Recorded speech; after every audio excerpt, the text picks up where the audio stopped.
अभी सूरज डूबा नहीं, जरा सी शाम होने दो, वो खुद ऑनलाइन आ जाएगी। पहले घर का पूरा काम तो होने दो। नमस्कार, प्रणाम। मैं गरीब कॉमेडियन आप लोगों का अपने इस शो में हार्दिक स्वागत एवं अभिनंदन करता हूं। दोस्तों, आजकल इतने दोहरे चरित्र के लोग हैं, क्या बताऊं। जिनके बाप दादा कांग्रेस की सरकार में नौकरी पाए हुए थे और 40 साल से अपने बाप की पेंशन पर बैठकर खा रहे हैं, वो भी कहते हैं कांग्रेस ने 70 साल में आखिर किया क्या है।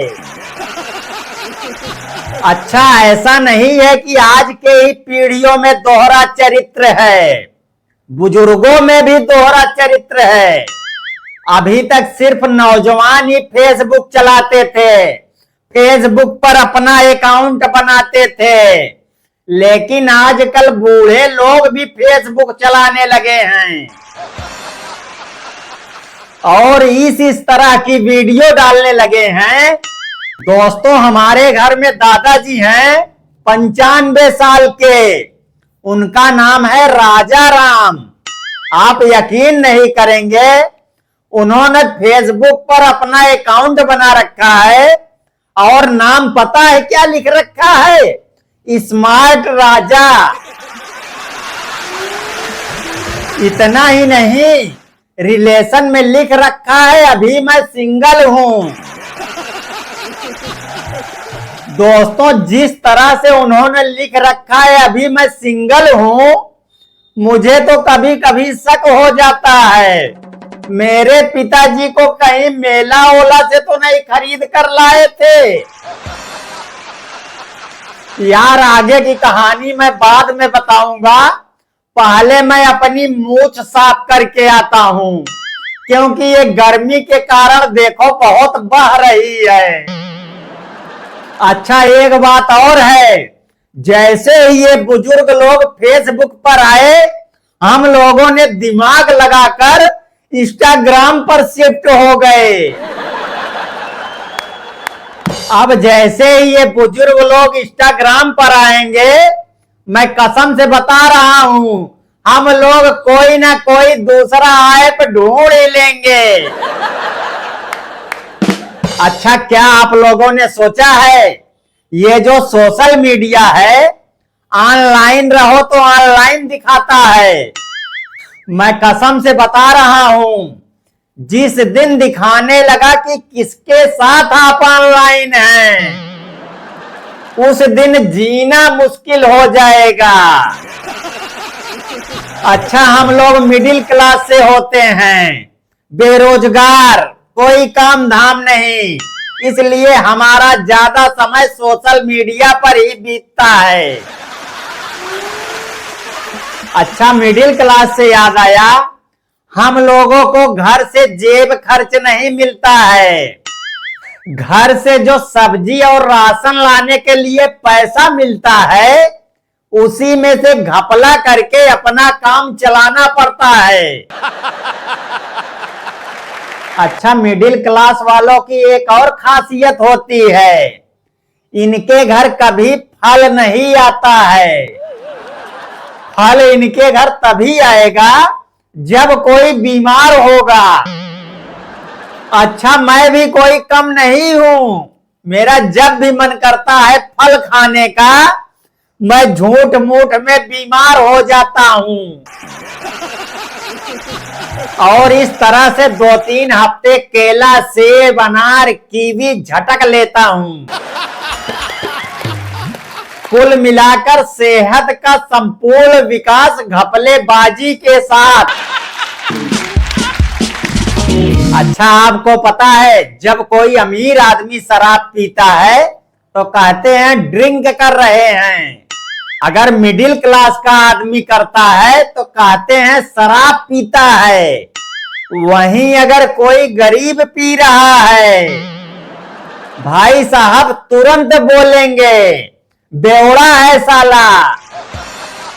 अच्छा, आप लोगों ने एक बात नोटिस किया होगा, अगर किसी की मृत्यु हो जाती है तो उसके शव यात्रा में वृद्ध लोग ज्यादा जाते हैं, और अगर किसी का शादी विवाह होता है तो उसमें लड़के ज्यादा जाते हैं। पता है ऐसा क्यों करते हैं ये? क्योंकि इनको चिंता होती है, अगर मैं नहीं जाऊंगा तो मेरे में कौन जाएगा। अच्छा, शादी से याद आया, जिसकी शादी ना हो रही हो वो परेशान हो गया हो, मतलब अपनी सारी कोशिश कर लिया हो, जितना उससे हो सकता है उसने अपना पूरा प्रयास कर लिया हो, पंडित जी को दिखा लिया हो, लोगों से बोल दिया हो मेरी शादी करवाओ, शादी.com पे अकाउंट भी बना लिया हो, उसके बाद भी शादी ना हो तो थक हार के लास्ट में भगवान के भरोसे बैठ जाता है। हे प्रभु, अब आप ही कुछ कर सकते हो। उसी कैटेगरी में भाई साहब मैं भी हूं, मतलब सारे प्रयास करके थक गया हूं। मैं भी थक हार के बैठ गया भगवान के भरोसे कि हे प्रभु, अब आप ही कुछ कर सकते हो। अब मैं भगवान का भजन करता, सुमिरन करता। एक दिन अचानक भगवान प्रसन्न हो गए। भगवान बोल रहे हैं, बेटा वर मांग लो। भगवान के इतना बोलते ही मैं हाथ जोड़कर बोला, हे प्रभु, मुझे वर की जरूरत नहीं, मुझे वधू की जरूरत है। दोस्तों, आजकल एक ट्रेंड चल गया है, बड़ा ही निंदनीय है, प्रेमी के साथ मिलकर पति को मारना। और हम लोग इतना सीधे साधे हैं बेचारे, मजाल है आज तक कभी ऐसा हुआ हो किसी पति ने अपने प्रेमिका के साथ मिलकर अपने पति को मारा हो। अरे हम पति लोग तो दोनों को साथ में लेकर चलने वाले हैं, पत्नी को भी प्रेमिका को भी। अच्छा, जब से ये ट्रेंड चला है कि पत्नियां पति को मार रही हैं, भाई साहब दिल में एक अजीब सा डर बैठ गया है। पहले क्या होता था, जब मम्मियां गुस्सा करती थी तो कहती थी आएगी तुम्हारी वाली तो तुम्हें सीधा कर देगी। भाई साहब उस समय अंदर से बड़ी खुशी होती थी। लेकिन अब जब ये सब हो रहा है और मम्मियां बोल देती हैं आएगी तुम्हारी वाली तो तुम्हें सीधा कर देगी, भाई साहब मैं कसम से बता रहा हूं, दिल ऐसे दहल जाता है। तो कैसा लगा ये वीडियो? अगर पसंद आया हो तो कमेंट बॉक्स में हर हर महादेव जरूर लिखिए। अगर YouTube पर देख रहे हैं तो सब्सक्राइब कर लीजिए, फेसबुक पर देख रहे हैं तो फॉलो कर लीजिए। मैं मिलता हूं एक नई वीडियो में, जब तक के लिए राधे राधे।